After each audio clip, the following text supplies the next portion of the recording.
I'm Sarah Callahan, 39 years old, and I built my career from scratch, 22 years in the Navy, 3 deployments, 2 Bronze Stars, and the honor of leading sailors who trusted me with their lives. For years, I kept showing up for my family, sending money, writing letters, trying to earn the respect of a father who never once said he was proud.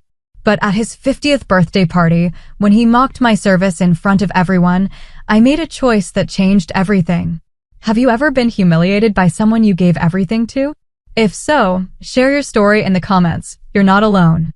Before I get into what happened, tell me where you're watching from.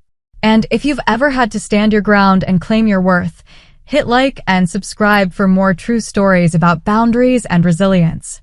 What happened next might surprise you. I stand at the edge of my father's lawn, champagne glass in hand, watching him hold court. Thomas Callahan at 50, silver threading through his dark hair, expensive watch catching the afternoon sun. He's telling the story again, the one about David's first big contract, how he closed the deal with a handshake and a scotch. The guests lean in, laughing at the right moments. My brother stands beside him, grinning that easy grin that's always come naturally to him. I've heard this story 6 times today. Mom moves through the crowd with a tray of hors d'oeuvres, smiling her careful smile. Evelyn Callahan, the perfect hostess, smoothing over every rough edge, filling every awkward silence. She hasn't looked at me directly since I arrived 2 hours ago. Sarah, my Aunt Carol waves me over. Tell us, are you still doing that military thing? That military thing. 22 years of service, 3 deployments, 2 Bronze Stars. That military thing. Yes, Aunt Carol. Still serving. How nice. She pats my arm. And when are you going to settle down? Find a nice man? David's given your parents 2 beautiful grandchildren already. I take a sip of champagne. It's too sweet. My career keeps me pretty busy. Well, that's the problem, isn't it? She laughs, and it's not unkind, just dismissive. You can't build a family from a ship or a base or wherever they send you. Dad's voice cuts through the chatter. Sarah, come here a minute. I cross the lawn. The grass is perfect. He pays someone to keep it that way now that David's company is doing well. Everything about this house is perfect on the surface. New paint, new deck, new furniture in the sunroom. All of it courtesy of David's success. Yes, Dad. He puts his arm around my shoulders, pulling me into the circle of guests. His grip is tight. Everyone, this is my daughter Sarah. She's in the Navy. Been in for, what is it now? 20 years. 22. 22. Can you believe it? He squeezes my shoulder. I told her when she signed up, I said, Sarah, the military will chew you up and spit you out. Didn't I say that, Ev? Mom nods, not meeting my eyes. But here she is. Still hanging in there. He raises his glass. Still playing soldier. The guests laugh. It's a warm sound, friendly even. They don't mean anything by it. They're just following Dad's lead, the way people do at parties. I could correct him. Tell him I'm Navy, not Army. Tell him I made 063 years ago. Tell him about the commendation I received last month. But I've learned that correcting him only makes it worse. Still hanging in there, I echo and take another sip of too sweet champagne. This isn't new. This has been happening for years. The first time was at a family barbecue when I was 23, fresh from the academy. I'd tried to explain about my training, about the leadership principles we'd learned. Dad had listened for maybe 30 seconds before turning to David. So tell me about that new account you landed. At Thanksgiving 2 years later, I'd mentioned my deployment to the Mediterranean. That's nice, honey, Mom had said, passing the potatoes. Then Dad had launched into a story about David's promotion to regional manager. Christmas, when I was 30. I'd made lieutenant commander. Brought the official photo to show them, me in dress whites, the gold oak leaves on my shoulder boards. Dad had glanced at it. Very nice. David, show everyone the pictures of the new house. My birthday, my promotions, my accomplishments, they all became footnotes to David's story. And I kept coming back, kept trying, kept hoping that maybe this time would be different. That maybe if I just explained it better, showed up more often, proved myself more thoroughly, he'd see me. But he never did. The party continues around me. David joins our circle, and Dad immediately shifts his attention. There he is. The man of the hour, well, one of them. David just signed his biggest client yet. Tell them about it, son. David launches into the story, and I step back, letting myself fade into the background. It's a role I know well. I move toward the house, thinking I'll refill my glass, maybe hide in the bathroom for a few minutes. But I stop at the patio door, looking back at the scene. Dad's animated, gesturing broadly as he adds details to David's story. Mom's nodding along, proud. The guests are engaged, asking questions. No one's noticed I've stepped away. I think about the letters I used to write from my first deployment. Long, detailed letters about the ports we visited, the people I served with, the things I was learning. I'd pour my heart into them, wanting him to understand this world I'd chosen. Wanting him to be proud. He wrote back twice in 8 months. Both times, one paragraph. Glad you're safe. David's doing well. Take care. I think about the time his business hit a rough patch. I sent money, not a lot, but what I could spare on a junior officer's salary. He cashed the checks without comment. Never mentioned it, never thanked me. And when things turned around, he credited David for helping him restructure, even though David had been living across the country at the time. I think about every holiday, every visit, every phone call where I tried to share my life and got the same response, polite disinterest, followed by a redirect to David's achievements. And I think about how I kept trying anyway, because he's my father, and some part of me believed that loyalty and persistence would eventually break through. I was wrong. The glass doors reflect my image back at me. 39 years old, fit, confident in most areas of my life. But here, in this house, I'm still the daughter trying to earn her father's approval. Still the one who doesn't quite fit the image he wanted. I head inside, bypassing the kitchen where some of Mom's friends are arranging desserts. I find a quiet corner in the study, Dad's office. The walls are covered with photos and awards. David's college graduation. David's wedding. David's kids. A few family photos where I'm present but somehow peripheral, always at the edge of the frame. There's one photo of me in uniform, tucked on a side shelf behind a plant. It's from my commissioning ceremony, and I'm barely visible. Someone, probably Mom, put it there years ago, and it stayed there, gathering dust unnoticed. I should leave. Make an excuse, say my goodbyes, drive back to base. But something keeps me rooted here, glass in hand, staring at that forgotten photo. Maybe I'm waiting for something to change. Maybe I'm still hoping. Or maybe I'm just finally seeing clearly what's always been true. Outside, I hear Dad's voice rising over the others. You know what I always say, family and business, that's what matters. Building something that lasts. David understands that. He's building something real. And I think, so am I, Dad. So am I. But you've never asked what. The party hits its peak around 4 o'clock. More guests arrive, the catering staff brings out another round of appetizers, and someone starts music playing from speakers on the deck. Dad's in his element, moving from group to group, accepting congratulations and well wishes. I've returned to the lawn, staying on the periphery. I've perfected this position over the years, present but not intrusive, available but not demanding attention. It's easier this way. Less disappointing. Sarah, honey, could you help bring out the cake? Mom appears at my elbow, her smile tight. I follow her inside. The cake is enormous, 3 tiers, decorated with elaborate fondant designs. 50 and fabulous scrolled across the top in gold lettering. It's beautiful, Mom. David's wife ordered it. She has such good taste. Mom fusses with the candles, positioning them precisely. Could you grab those plates from the counter? I gather the plates, and we carry everything outside. The crowd parts for us, gathering around the main table. Dad positions himself at the head, beaming. Before we cut the cake, he announces, I want to say a few words. Of course he does. 50 years, he begins. Half a century. And I look around at all of you, at my family, at what we've built together, and I feel blessed. Truly blessed. He gestures toward Mom. Evelyn, my rock. 30 years of putting up with me. Everyone laughs. Mom smiles. And my children. David, his voice swells with pride. David has built an empire. following in my footsteps, but going beyond anything I dreamed of, making me proud every single day. David ducks his head modestly. The guests murmur approval. Then Dad's eyes find me. And Sarah. He pauses, and something in his tone shifts. Not quite mockery, but close. Sarah chose a different path. Decided the military was her calling. I told her, I remember this clear as day. I said, Sarah, the army will chew you up and spit you out. A few people chuckle. Dad grins. But she didn't listen to her old man.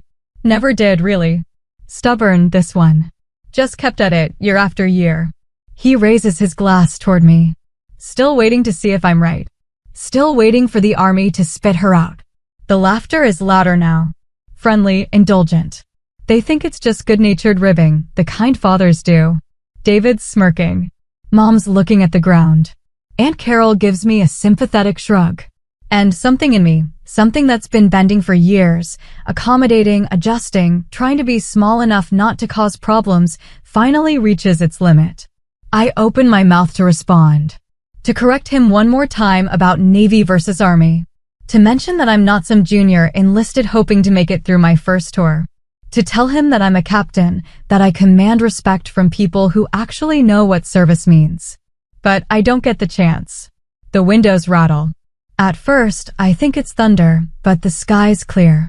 The rattling intensifies and someone points upward. What is that?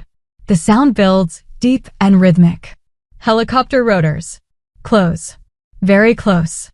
The crowd parts instinctively, moving away from the center of the lawn. Mom grabs Dad's arm. David pulls out his phone, already recording. And then it appears over the tree line. A Black Hawk helicopter, navy gray, descending toward the lawn. The rotor wash flattens the perfectly manicured grass, sends napkins and decorations flying. People shield their eyes, backing away further. It lands smoothly, professionally. The rotors slow but don't stop. The side door opens. Major Brooks steps out, marine dress blues immaculate despite the wind. He scans the crowd, finds me, and crosses the lawn with precise military bearing. He stops 3 feet away and salutes. Admiral Callahan, he says, his voice carrying clearly over the engine noise. The president is waiting. Admiral. The word hangs in the air. I return the salute, crisp and exact. Major Brooks. What's the situation? Security briefing, ma'am. Classified. The president requested you specifically. I nod. Give me 1 minute.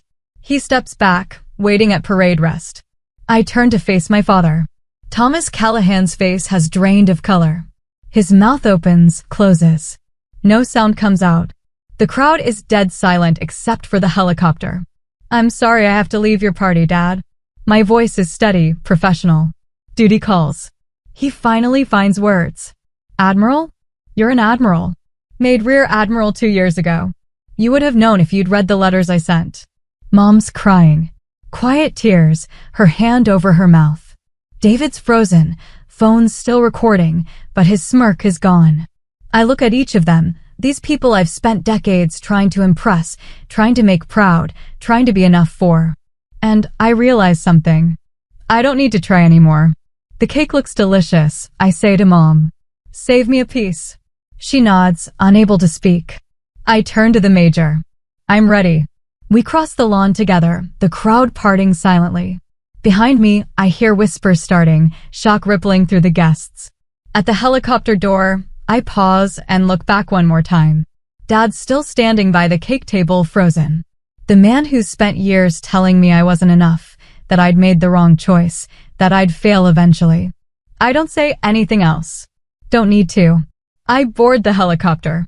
Major Brooks climbs in after me, and the crew chief slides the door shut. The rotors accelerate, and we lift off smoothly. Through the window, I watch the party below shrink. Dad's still standing in the same spot, looking up. I turn away and buckle in. Apologies for the dramatic entrance, Admiral, Brooks says, handing me a briefing folder. The president wanted you there ASAP. No apology necessary, Major. Sometimes dramatic is exactly what's needed. I grew up in the house we just left, though it looked different then. Smaller. Shabbier. before David's money transformed it into something worthy of magazine spreads. My room was at the back, overlooking the woods. David's was larger, at the front, but that seemed normal. He was older, the son, the heir to whatever Dad was building. I didn't mind.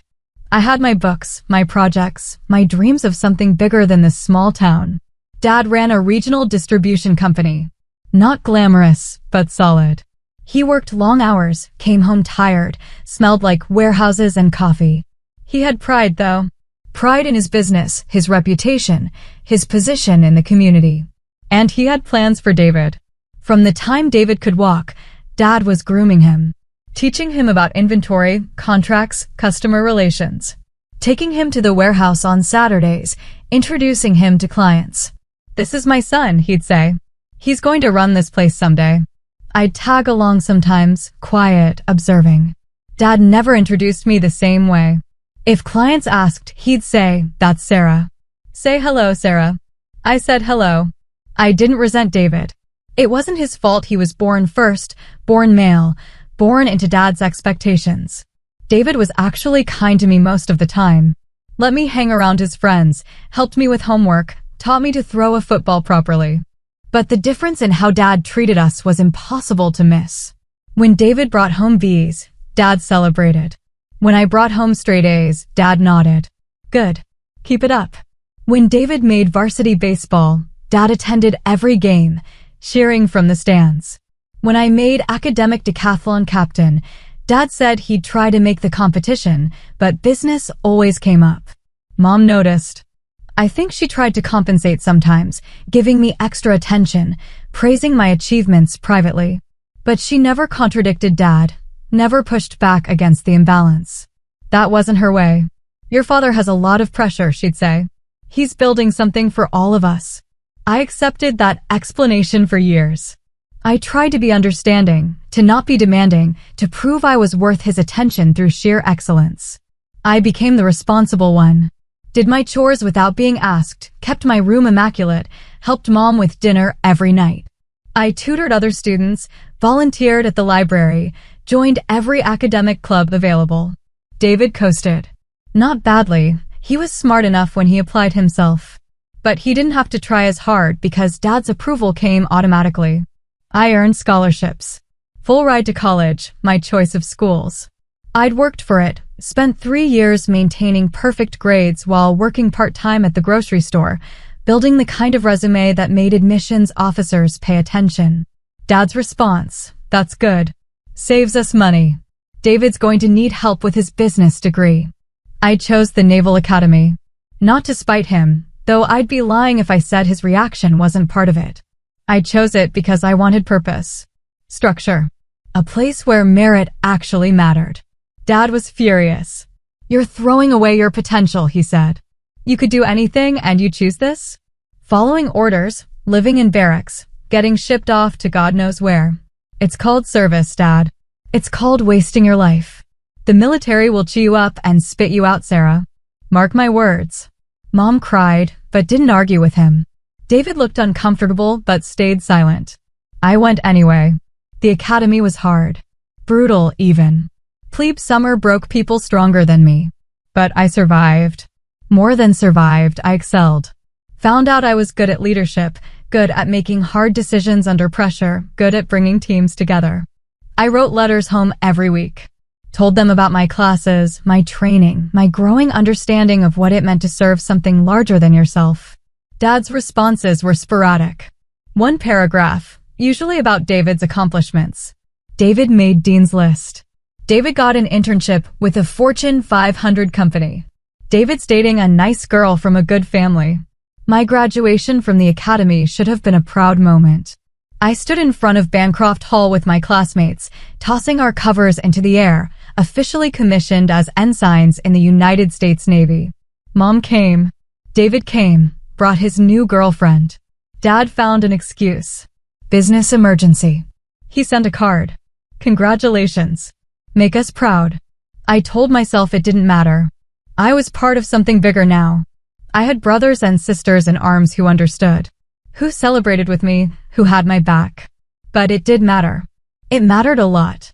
My first deployment, I sent Dad a detailed letter about crossing the Atlantic, seeing Gibraltar, learning to navigate by stars and instruments and instinct.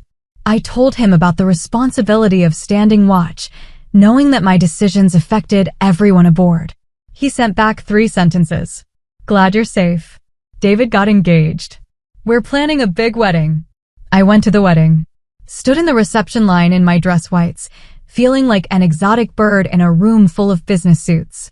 People asked polite questions about my service, then moved on quickly to congratulate David and his bride. Dad gave a toast. Talked about watching David grow up, teaching him the business, seeing him become a man. I always knew my son would make me proud, he said. But he's exceeded every expectation. He didn't mention me once. I left early. Drove back to base with my dress whites carefully hung in the back seat, feeling like a fool for hoping it would be different. Years passed. I made lieutenant commander, got selected for command school. Each promotion, each achievement, I dutifully reported home. Dad's interest never increased. But when his business hit trouble, a bad investment, a contract that fell through, cash flow problems, he called. Sarah, honey. His voice was strained, careful. I hate to ask, but things are tight right now. Just temporarily. If you could spare anything. I sent a check. Most of my savings, actually. Money I'd been setting aside for a down payment on a house someday. Thanks, sweetheart.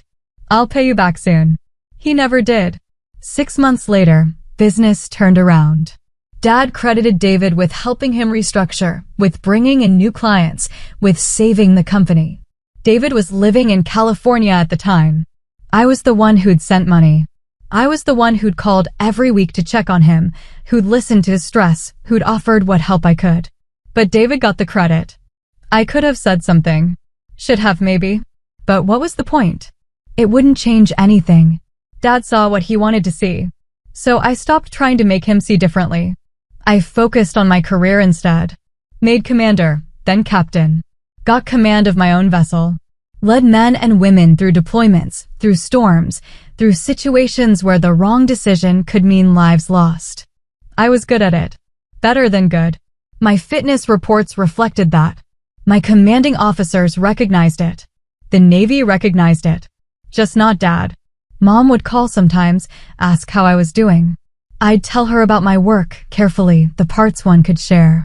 She'd listen, make encouraging noises. Then she'd tell me about David's latest success, and I'd know that was really what she wanted to talk about. Your father's so proud of David, she'd say. Building an empire. She never said Dad was proud of me. Eventually, I stopped expecting her to. The years accumulated. Promotions, deployments, commendations. I built a career that meant something, that served something beyond myself. I earned respect from admirals and enlisted sailors alike. I became someone people looked up to, trusted, followed. But I never became someone my father saw. And the worst part? I kept trying. Kept showing up for holidays, kept sending cards, kept answering his rare calls. Kept hoping that maybe, somehow, he'd finally see me. Looking back now, from this helicopter, I see how foolish that was. Not because he didn't deserve my efforts, but because I deserved better than to keep offering them to someone who'd never value them. The briefing lasts 3 hours.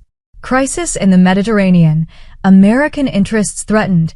Need for experienced command presence to navigate delicate diplomatic and military waters. The president, a woman I've met twice before, shakes my hand afterward. I know this interrupts your personal time, Admiral, but you're the one I trust for this. That's why I'm here, Madam President. Afterward, I have 30 minutes before wheels up for the situation overseas. I find a quiet office, borrow a computer, check my messages. There are 17 missed calls from my family. Dad called 12 times. David 3 times. Mom twice. There are texts too. From David, Sarah, you're an admiral? From Mom, sweetheart, please call. Your father needs to talk to you. From Dad, Sarah, call me. We need to discuss this. I sit there, looking at those messages, and I realize something. I don't need to call back. Not right now. Maybe not ever. Not because I'm angry, though I was, earlier, standing on that lawn listening to him mock me. But anger has faded, leaving something clearer behind. Clarity. For years, I've been seeking approval from someone incapable of giving it. Not because he's a bad person, he's not really. Just limited. Narrow in his vision of success, unable to value anything that doesn't fit his specific framework. And I've spent decades contorting myself, trying to fit that framework, trying to translate my achievements into terms he'd understand. But I don't need to do that anymore. I've spent 22 years proving myself to people who matter. People who understand what service means. Who value leadership, courage, sacrifice. Who see me clearly and respect what they see. I don't need my father's approval to know I've built something worthwhile. I don't need his pride to feel proud of myself. I think about the girl I was, growing up in that house. The one who worked so hard for scraps of attention. Who made herself small and accommodating, hoping that would make her more lovable.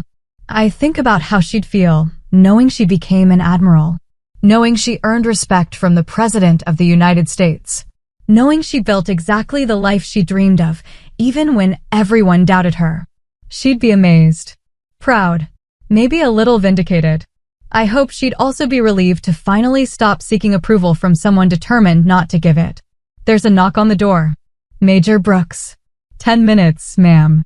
Thank you, Major. I close the messages without responding. I'll deal with my family later, or not. Right now, I have a mission. Right now, I have people depending on me. A crew waiting for orders. A situation that requires clear thinking and steady leadership. This is where I belong. Not on that lawn, listening to dismissive jokes. Not in that house, trying to make myself visible to someone who's chosen not to see me. Here. In uniform. In command. Making decisions that matter. I stand, straighten my uniform, and head for the airstrip. The deployment lasts 3 months. Tense negotiations, careful positioning of forces, endless meetings with diplomats and military leaders from a dozen nations.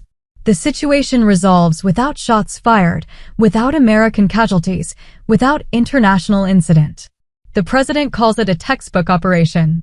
My commanding officer adds another commendation to my file. I get back stateside in mid-December.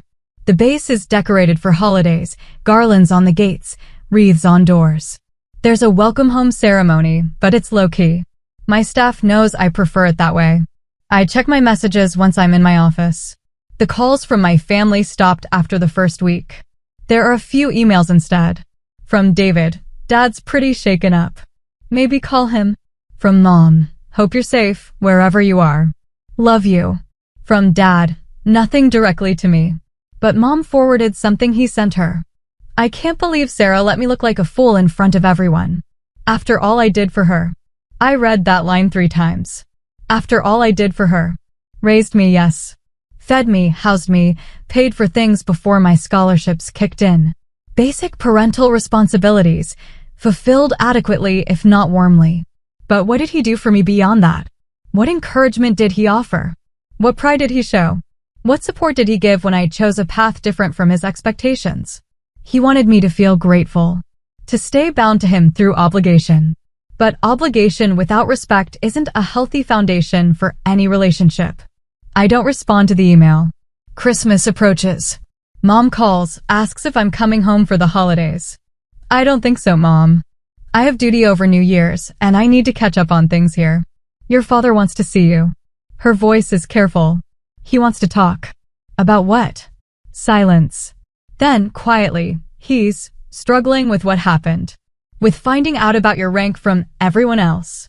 He thinks you deliberately kept it from him. I wrote him, Mom. Multiple letters. Sent official announcements. He never responded. He says he never got them. Then he didn't read them. There's a difference. More silence. Please, Sarah. He's still your father. And there it is. The appeal to duty, to family obligation, to the idea that blood relations trump all else. I love you, Mom. But I'm not coming for Christmas. Not this year. She cries.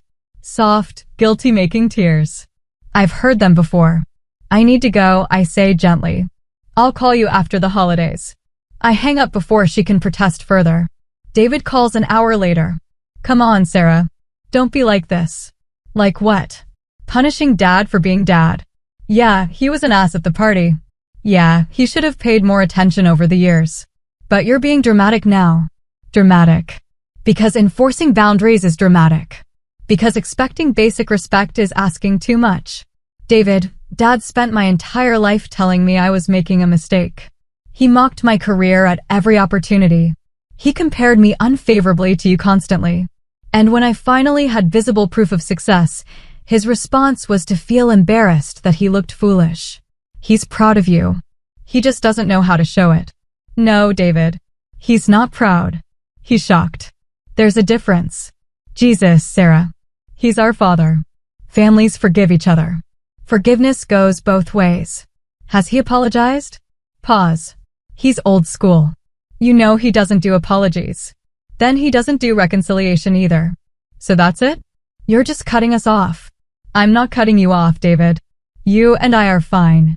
But I'm done trying to earn approval from someone who's determined not to give it. I'm done making myself smaller so he feels bigger. I'm done. David sighs. Mom's going to be devastated if you're not here for Christmas. Mom had 22 years to stand up for me. She chose not to. That was her choice. This is mine. I hang up. The guilt tries to settle in. The voice that says I'm being too harsh, too unforgiving, too stubborn. The voice that sounds suspiciously like Dad. But underneath the guilt is something else. Something lighter. Relief. For the first time in my life, I'm not performing for my father. Not trying to prove anything. Not hoping this time will be different. I'm just living my life on my own terms, answerable to my own standards. It feels like breathing after being underwater. Christmas comes and goes. I volunteer for duties so married sailors can spend time with their families. I eat turkey in the officers' mess, exchange gifts with my staff, call Mom on Christmas evening for exactly 15 minutes. She doesn't mention my absence. Neither do I. January brings routine back. Training exercises, administrative duties, planning for next quarter's deployments. I attend meetings at the Pentagon, give input on strategic initiatives, mentor junior officers navigating their own career paths. My life continues, full and purposeful, without my family's validation. I don't think about them much. When I do, it's without the old ache of longing. Just a distant awareness that they exist, somewhere, living their lives as I live mine. In February, Mom sends a card. Valentine's Day, which she always marks. Inside, her careful handwriting, missing you. The house feels empty without you. I appreciate the sentiment. I don't respond. In March, David's wife has another baby. Mom emails photos. I send a gift, a generous check, a congratulatory card. I don't visit. In April, I get word that Dad's business is struggling again. Something about contracts lost, clients moving to competitors, cash flow issues. Mom calls. Doesn't quite ask for help but mentions how stressed Dad is, how the doctors are worried about his blood pressure, how David's doing what he can but has his own company to run. I listen sympathetically. I don't offer money. Sarah, Mom says finally, I know you're upset with your father. But he's not well. He needs family right now. He has family, Mom. He has you and David. You're his daughter. I've always been his daughter. That didn't matter to him when things were good. That's not fair. Neither was he. We end the call without resolution. I don't feel guilty this time. Just tired.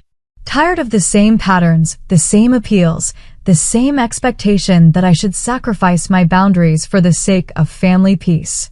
Peace for whom? Not for me. In May, I get promoted again. Rear Admiral, upper half. 2 stars. It's a significant jump, one that puts me in the top tier of naval leadership. The ceremony is formal, attended by high-ranking officials, fellow officers, dignitaries. The Secretary of the Navy pins on my stars personally, makes a speech about exceptional service and distinguished leadership. I stand there, ramrod straight, feeling the weight of those stars and everything they represent. Afterward, there's a reception. People congratulate me, shake my hand, tell me stories about serving under my command or hearing about my reputation. Mom texts, "Congratulations on your promotion." That's it. No call, no card, no acknowledgement of what this achievement means. David doesn't contact me at all. Neither does Dad. I could be hurt. Part of me is a little. The part that's still that girl seeking approval, hoping this time will be different. But mostly, I'm just done. I've built a life they can't comprehend and won't celebrate. I've earned respect they'll never give. I've become someone they refuse to see. And that's okay. Because I see myself. My colleagues see me. The people I lead see me. The Navy sees me. That's enough. Summer passes. I command exercises in the Pacific, consult on strategic planning, testify before congressional committees about naval readiness. My days are full. My work is meaningful. My reputation grows. I date someone briefly, another officer, smart and capable. It doesn't work out, not because of any particular problem, but because we're both married to our careers. We part on good terms. I buy a house finally. Small but mine, near the water, with a view of the harbor. I furnish it slowly, carefully, choosing things I actually like instead of what's practical or expected. I hang photos of my crew, my ship, ceremonies, and deployments. I frame my commendations. I display my academy diploma, my commission, my promotion certificates. My walls tell a story of achievement and service. They reflect who I am, not who I was trying to be. In September, I get an email from Dad. Subject line, congratulations. I stare at it for a long moment before opening it. Inside, 3 sentences. Heard about your promotion to 2-star Admiral. That's quite an achievement. Guess I was wrong about the military. That's it. No apology for decades of dismissal. No acknowledgement of how his treatment affected me. No real attempt at connection. Just guess I was wrong. Too little. Too late. I read it twice, then file it away. I don't respond. In October, Mom calls. Did you see your father's email? I did. He's trying, Sarah. That's hard for him. I'm sure it is. Can't you meet him halfway? Mom, I spent 22 years meeting him more than halfway. I spent 22 years trying to earn basic respect and recognition. He gave me neither. He's sorry. He's just too proud to say it. Then he's not actually sorry. He's your father. And I'm his daughter. That's a two-way relationship. It requires effort from both sides. You're being so cold, Sarah. Cold. Because having boundaries is cold. Because requiring reciprocity is unreasonable. I'm being clear, I say. There's a difference. He's getting older. What if something happens and you regret this? I might regret it. Or I might not. But I can't build my choices around potential future guilt. I have to live my life now, based on what's actually healthy for me. Mom sighs, a sound heavy with disappointment. I raised you to be better than this. That stings as it's meant to. But I pushed through it. You raised me to be loyal, Mom. And I was. For decades. But you also raised me to stand up for myself, whether you intended to or not. You raised me by example, by showing me what happens when you stay silent, when you don't advocate for yourself, when you accept less than you deserve. I learned from watching you. I just chose to do things differently. Silence on the other end. I love you, I continue, softer now. But I can't keep sacrificing my peace for Dad's pride. I can't keep making myself smaller so he feels bigger. That's not love. That's not family. That's just dysfunction. I don't know what to say to you anymore. Her voice breaks slightly. You don't have to say anything, Mom. You just have to understand that I'm making choices for myself now. Not against Dad. Not against you. For myself. We end the call quietly, without resolution, without the warmth that used to characterize our conversations. It hurts. But it's also necessary. In November, I'm asked to speak at the Naval Academy's graduation. Full circle, standing where I once stood, addressing the newest ensigns preparing to take their oaths. I talk about service, about leadership, about the weight of responsibility and the privilege of command. I talk about staying true to your values even when it's difficult, about earning respect through integrity and competence. I don't talk about my family, but they're present in everything I say, in the lessons I learned from their absence as much as from their presence. The graduates listen intently. Afterward, several approach me with questions, with thanks, with the bright-eyed eagerness of people beginning a journey they can't yet fully comprehend. I was them once. Hopeful, determined, still believing that if I just worked hard enough, Everyone would see my worth. Now I know better. Not everyone will see it. Not everyone is capable of seeing it. But that doesn't make it any less real. In December, Christmas approaches again. This year, Mom doesn't ask if I'm coming home. She just sends a card with a brief note, thinking of you always. Love, Mom. I send one back, love you too. Hope the holidays are peaceful. We've reached a détente, she and I. Not close, not the relationship we once had, but civil. Respectful of boundaries. Maybe that's all it can be now. David calls on Christmas Eve. He's been quiet for months, and I'm surprised to hear from him. Hey, Sarah. David. Merry Christmas. Yeah, you too. He pauses. Listen, I've been thinking about what you said. About how Dad treated you. And you're right. I saw it happening, and I didn't say anything. I let it happen because it was easier for me, because I was the one getting the attention. That wasn't fair to you. I sit down slowly. This is unexpected. I'm sorry, he continues. I should have stood up for you. Should have told Dad he was being an ass. Should have. I don't know. Been a better brother. David, no, let me finish. You were right to step back. Right to set boundaries. I've watched you these past months, living your life, not apologizing for it, and I've realized how much courage that takes. More courage than I've ever had. My throat tightens. Thank you for saying that. Dad's never going to change, Sarah. You know that, right? He's too set in his ways, too proud to admit he was wrong about anything significant. You could cure cancer, and he'd find a way to minimize it. I know. So I guess what I'm saying is, I get it. I get why you're not coming around. And I don't blame you. We talk for another 20 minutes. Really talk, for the first time in years. About our childhood, about the patterns we both saw but interpreted differently, about the choices we've made as adults. It doesn't fix everything, but it's a start. You're still my sister, David says before we hang up. That matters to me, even if it didn't seem like it before. You're still my brother, I reply. That hasn't changed. After the call, I sit in my house by the harbor, watching the lights reflect on the water and feel something shift inside. Not forgiveness for Dad, that might never come or might come slowly, partially, in ways I can't predict. But acceptance. Acceptance that some relationships have limits, that some people can't give what you need, that it's okay to step back from dynamics that diminish you. And underneath the acceptance, peace. The calendar turns to a new year. I'm 40 now, 2 decades into a distinguished career, with more ahead if I choose to continue. I attend high-level briefings at the Pentagon, consult with allies overseas, make decisions that affect thousands of personnel. I mentor junior officers, advocate for improved conditions for enlisted sailors, push for strategic innovations in naval doctrine. My work matters. My leadership matters.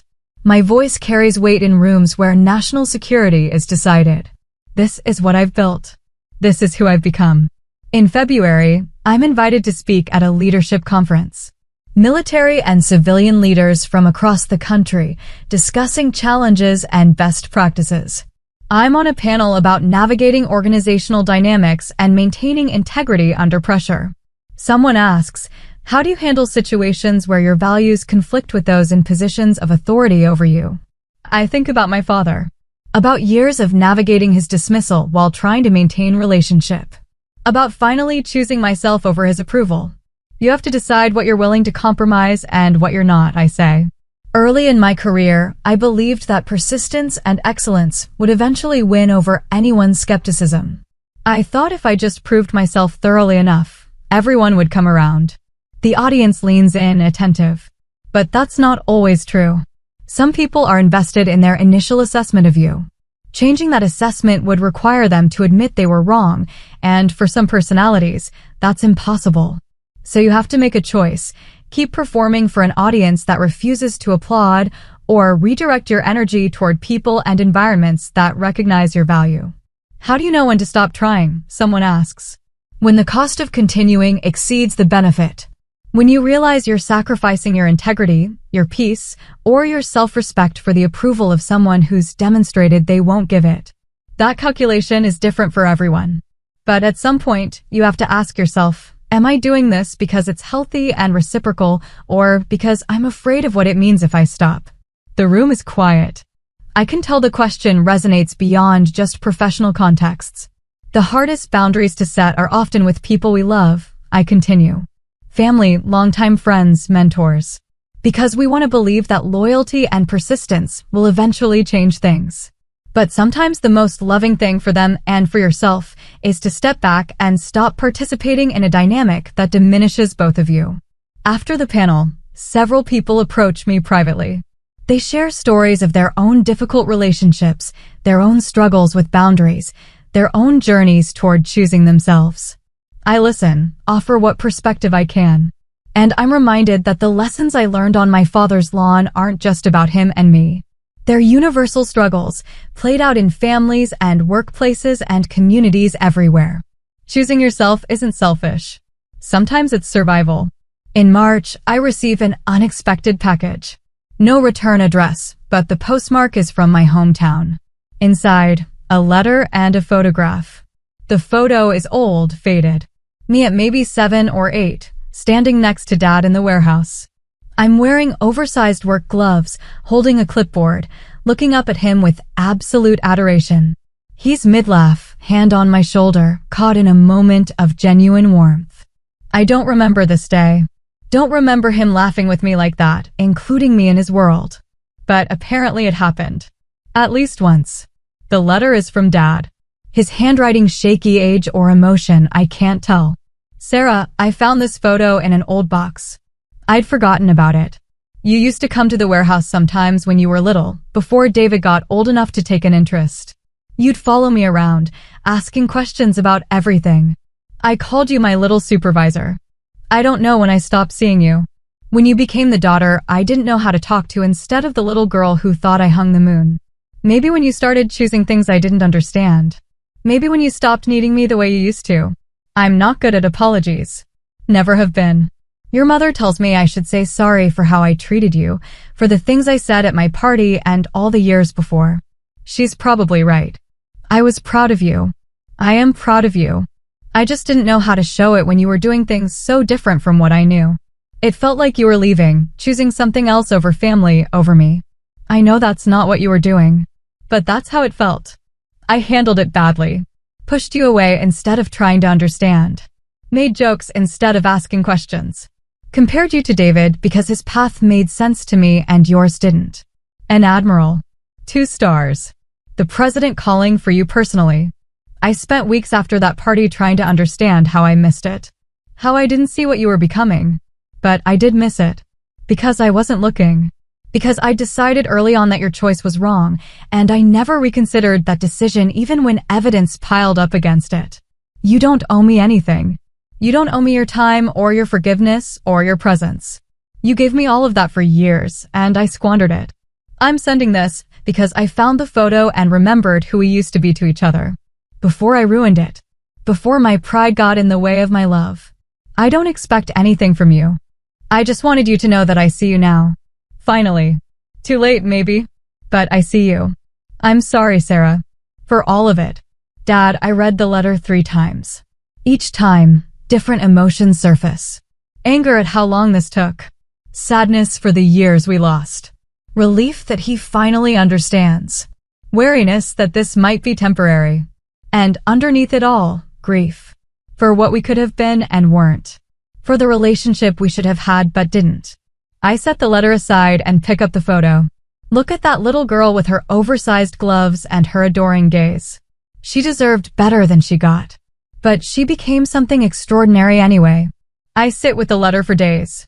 Don't respond immediately because I need to figure out what I actually feel, what I actually want. Do I want reconciliation? Do I want to rebuild a relationship with someone who took 40 years to see me? I don't know yet. Maybe, maybe not.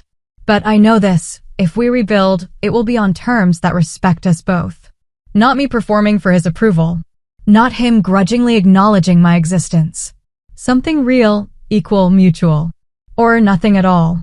Both options are acceptable now. That's the difference between now and before. I'm not desperate for his love anymore. I'm not willing to accept crumbs and call them a feast. If he wants relationship, He has to show up for it. Really show up. Consistently. Over time. One letter isn't enough. But it's a start. In April, I call him. He answers on the second ring, and his voice is uncertain. Sarah? Hi, Dad. Silence. Then, thank you for calling. I wasn't sure you would. I wasn't sure I would either. More silence. Neither of us is good at this, at being vulnerable, at naming what we feel. I got your letter, I say finally. And the photo. I meant what I wrote. I know. I believe you. But it's not enough. He says it like a statement, not a question. It's a start. But no, it's not enough. Not yet. What would be enough? Fair question. Hard to answer. Time, I say. Consistency. Actually knowing me instead of the version of me you've imagined. Respecting my choices even when you don't understand them. Treating me like someone whose life has value even though it looks different from what you wanted. I can try. Trying isn't enough either, Dad. Either you do it or you don't. He's quiet for a long moment. You've gotten tough. I've always been tough. You just didn't notice. A sound that might be a laugh. Might be a sob. Fair enough. We talk for 20 minutes. Stilted, careful, neither of us sure of the ground we're standing on. But we talk. Before we hang up, he says, I'd like to see you. When you have time. If you're willing. Maybe I say, let's see how things go. That's fair. It's not a resolution. Not forgiveness, not full reconciliation, not the happy ending that stories usually promise. But it's honest. And it's a start. The Black Hawk lifts off from my father's lawn, carrying me away from the party, away from the humiliation, away from years of trying to be enough for someone who refused to see me. Below, the guests scatter in the rotor wash. Dad stands frozen by his cake table, face drained of color, finally understanding what he missed. I turn away from the window and focus forward. Major Brooks hands me the briefing folder. The situation is developing rapidly, ma'am. The president wants your strategic assessment before deciding on military response. I flip open the folder, scanning the intelligence reports. Forces positioned, threats assessed, diplomatic channels identified. Complex, delicate, requiring exactly the kind of careful judgment I've spent 2 decades developing. How long until we're airborne to the Mediterranean? 90 minutes, Admiral. Your staff is already assembled. I nod, already mentally shifting into command mode. This is what I do. This is who I am. Not the daughter trying to earn approval, but the officer trusted with national security decisions. The helicopter banks, and I catch one last glimpse of the party below.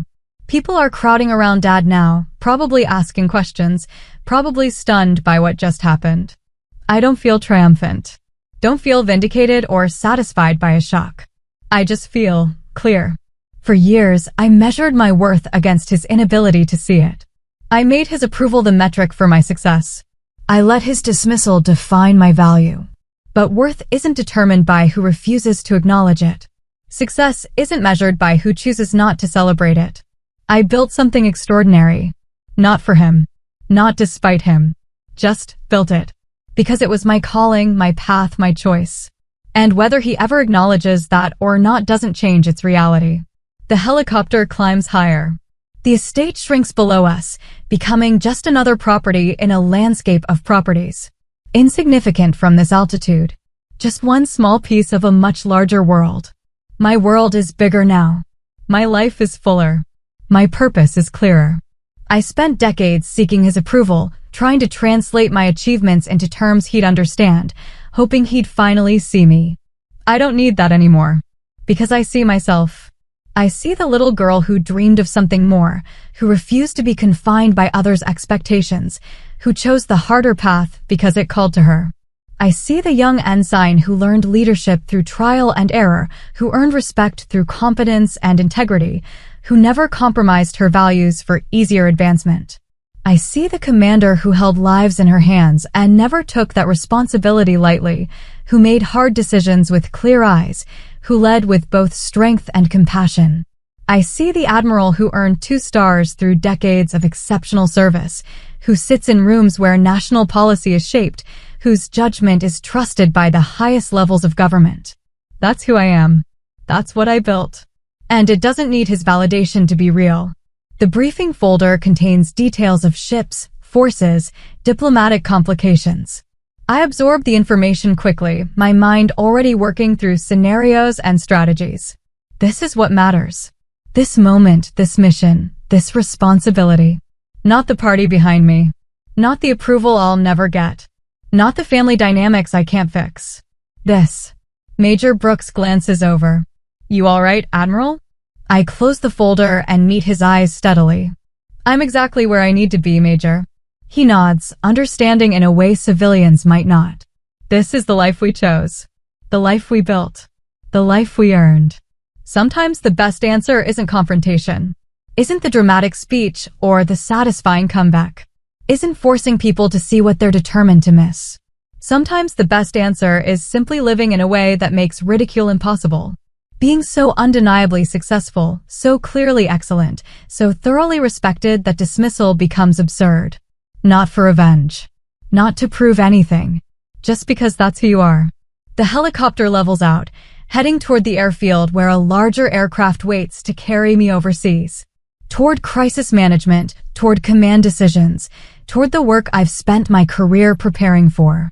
My phone buzzes. Text from David. Holy shit, Sarah. Admiral. I silence the phone without responding. Later. Maybe. Or maybe not. Right now, I have a job to do. The president is waiting. My crew is waiting. The mission is waiting. And I'm ready. I've always been ready. I've always been capable. I've always been exactly who I am now. The rank just made it visible to people who refused to look. But I knew. My colleagues knew. The people I served with knew. The Navy knew. And in the end, that's what matters. Not the approval I sought for decades, but the respect I earned. The integrity I maintained. The life I built on my own terms. The helicopter carries me forward toward the next challenge, the next mission, the next moment where my judgment and leadership will make a difference. Behind me, my father finally understands what he missed. Ahead of me, a world where I'm seen clearly, valued appropriately, respected fully. I don't look back. There's nothing there I need anymore. The rotors beat steadily against the sky, carrying me toward what matters. Toward purpose. Toward mission. Toward the life I chose and the person I became. Admiral Sarah Callahan. Not playing soldier. Not waiting to be chewed up and spit out. Just serving. Leading. Excelling. Being exactly who I always was, with or without his approval. The party fades into memory. The humiliation becomes just another moment in a long story, significant only for what came after. What came after is everything. The work. The rank. The respect. The life built on my own terms. That's the real revenge. Not the dramatic entrance or the shocked faces, but the life itself. The undeniable, excellent, purposeful life. The one he said I couldn't build. The one I built anyway. The ceremony takes place on a crisp October morning, 18 months after that birthday party. The naval base is dressed in full formal regalia, flags snapping in the autumn breeze, honor guard assembled in precise formation. I stand at attention as the Secretary of the Navy reads my promotion citation. 3 stars now. Vice Admiral. One of the highest ranks in the service, achieved by fewer than 100 officers at any given time. The crowd is substantial. Fellow officers, dignitaries, members of Congress, colleagues from joint operations across all branches. People who've worked with me, served under me, witnessed my career firsthand. And in the third row, looking uncomfortable in a suit that doesn't quite fit, my father. I didn't invite him. Mom asked if she could bring him. I said yes, though I wasn't sure it was the right choice. David's here too, with his family. Mom's in the front row where family traditionally sits, dabbing at her eyes with a tissue. The secretary pins the 3rd star on my shoulder board. The weight is barely noticeable physically, but symbolically it feels enormous. Vice Admiral Sarah Callahan, he announces, and the crowd applauds. I give my remarks. Brief, professional, focused on service and the people who make the mission possible. I thank my mentors, my crew, the sailors and officers who've served alongside me. I talk about the privilege of leadership and the responsibility it carries. I don't mention my family. That's not what this day is about. Afterward, there's a reception. People congratulate me, share stories, make jokes about how I'll handle even more responsibility. I move through the crowd with practiced ease, this role as familiar now as breathing. Mom finds me first, pulling me into a tight hug. I'm so proud of you, sweetheart. So proud. Thanks, Mom. She pulls back, studying my face. 3 stars. My daughter, the Vice Admiral. I never imagined. She stops, tears threatening again. I know. David's next, shaking my hand formally before pulling me into a quick embrace. Congratulations, Admiral. He grins. I'm going to use your rank now every chance I get. My sister, the Vice Admiral, says. Going to be insufferable about it. You already are insufferable. True. But now I have better material. His kids hang back, shy around all the uniforms. I crouch down to their level, show them the stars, let them touch the braid on my sleeve. They giggle and warm up slightly. Then Dad approaches. He's aged in the past 18 months. More gray in his hair, lines deeper around his eyes. He walks slower, carries himself with less certainty. We've talked occasionally since that first phone call. Stilted conversations, careful exchanges, neither of us quite sure how to bridge the gap. He's made efforts, remembered my birthday, sent a card when I got back from deployment, even called once just to ask how I was doing. Small things, but consistent. Sarah. He stops a few feet away, like he's not sure if he's allowed closer. Dad. Congratulations. 3 stars. He shakes his head. That's remarkable. Thank you. Silence stretches between us. People flow around us, conversations and laughter filling the space. I don't know what to say, he admits finally. I've been practicing in my head all morning and I still don't know what to say. You don't have to say anything. Your being here is enough. He looks at me, really looks, and I see something I've never seen before in his eyes, uncertainty. Thomas Callahan, who always had an opinion, always had an answer, looking at his daughter and genuinely not knowing how to proceed. I wasted so much time, he says quietly. Wasted so much time being wrong, being stubborn, being too proud to admit I didn't understand. Yes, you did. He winces slightly, but doesn't argue. I'm trying to do better. Trying to understand. But I don't know if I can ever make up for you can't, I say, not unkindly. You can't make up for it. What's done is done. But you can do better going forward. You can be present now. You can actually see me now. I do see you. His voice cracks slightly. I see you, Sarah. Finally. And what I see is extraordinary. Something in my chest loosens. Not forgiveness, exactly. Not absolution. But acknowledgement. Real acknowledgement from someone who's never been good at giving it. I need you to understand something, Dad. I'm not going to go backward. I'm not going to make myself smaller or more palatable or easier to understand. This is who I am. This is who I've always been. You either accept that or you don't. I accept it. I do. He pauses. I want to know you. The real you, not the version I made up in my head. I want to understand your world, your work. I want to hear about your life without dismissing it or comparing it to something else. I want. He struggles for words. I want to be your father. Actually be it, not just have the title. That's going to take time. And effort. Real effort. I know. And I'm not going to chase you for it. If you want a relationship with me, you have to show up for it. Consistently. I understand. We stand there, 2 people who share blood and history but have been strangers for decades, trying to figure out if there's a path forward.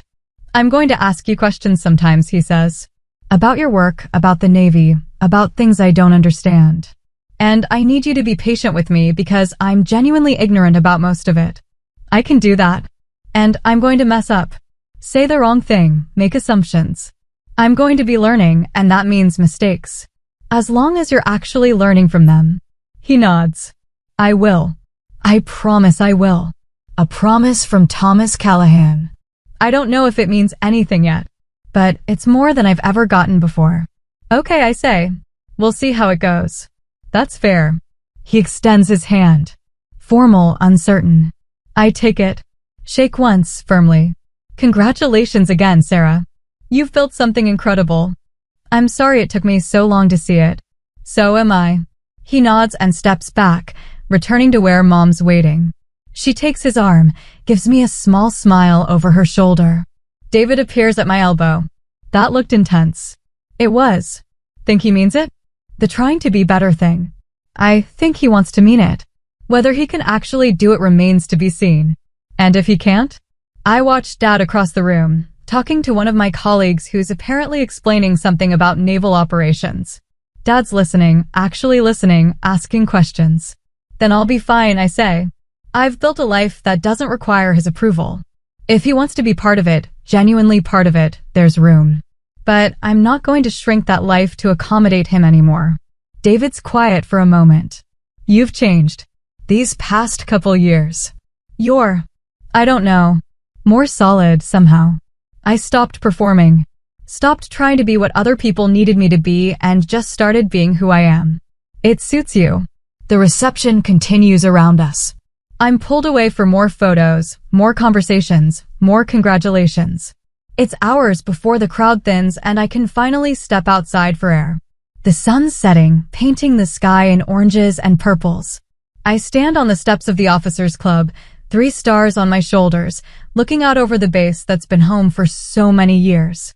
This morning, before the ceremony, I visited the academy. Walked the same paths I walked as a plebe, stood where I stood at graduation, remembered that young ensign who had so much to prove. I wanted to tell her, you're going to make it. More than make it. You're going to exceed every expectation, including your own. You're going to become someone extraordinary, someone respected, someone who matters. I wanted to tell her, it's going to hurt sometimes. People you love are going to disappoint you. You're going to question yourself, doubt yourself, wonder if you made the right choice. But you did. You absolutely did. I wanted to tell her, stop seeking approval from people who are determined not to give it. Stop making yourself small. Stop apologizing for being exceptional. But she had to learn that herself. Had to walk that path, make those mistakes, feel that pain. That's what shaped her into me. The door opens behind me. An aide appears. Admiral? They're ready for the formal dinner if you are. I'll be right there. He disappears back inside, and I take one more moment. One more breath of evening air, one more look at the sky, one more second of stillness before returning to duty. 3 stars. Vice Admiral. Trusted with strategic operations across entire fleets. Consulted on matters of national security. Respected by peers and subordinates alike. I built this. Not for anyone else. Not to prove anyone wrong. Just build it because it was my calling. And maybe, finally, my father sees that. Maybe he doesn't. Maybe his efforts will fade. Maybe the pattern will reassert itself. Maybe he'll prove incapable of the consistent presence he promised. If that happens, I'll survive. I'll continue. I'll thrive. Because my worth isn't dependent on his recognition. My success isn't validated by his approval. My life isn't diminished by his absence. I am Vice Admiral Sarah Callahan, United States Navy. I earned these stars through decades of exceptional service, through leadership under pressure, through integrity maintained even when it cost me. I earned respect from people who matter, trust from the highest levels of command, recognition from those who understand what service means. That's real. That's solid. That's mine. Whether my father ever fully comprehends it or not. The door opens again. Mom this time. Sarah? They're waiting for you. Coming. She pauses, studying me. You look happy. Genuinely happy. I haven't seen that look on your face in years. I am happy, Mom. Finally. Completely. I'm glad, sweetheart. You deserve to be. She goes back inside, and I follow. Back to the dinner, back to the speeches and toasts, back to the celebration of this milestone in a career I've built step by step, star by star. And somewhere in the crowd, my father watches. Maybe learning. Maybe trying. Maybe finally seeing. Or maybe not. Either way, I shine. That's where I'll leave it for now. If this hit home, tap like, subscribe, and share it with someone who needs the reminder. Respect isn't begged, it's earned and required. Your turn, sound off below. Have you ever been belittled by family at a big moment? What did you do? Where's your line? What's the comment or behavior that makes you walk away? If you were in my shoes at that party, what would you have said? Do you believe people like my dad can truly change, or is distance the healthiest choice? What helped you rebuild confidence after years of being minimized? Drop your story and where you're watching from in the comments. You're not alone.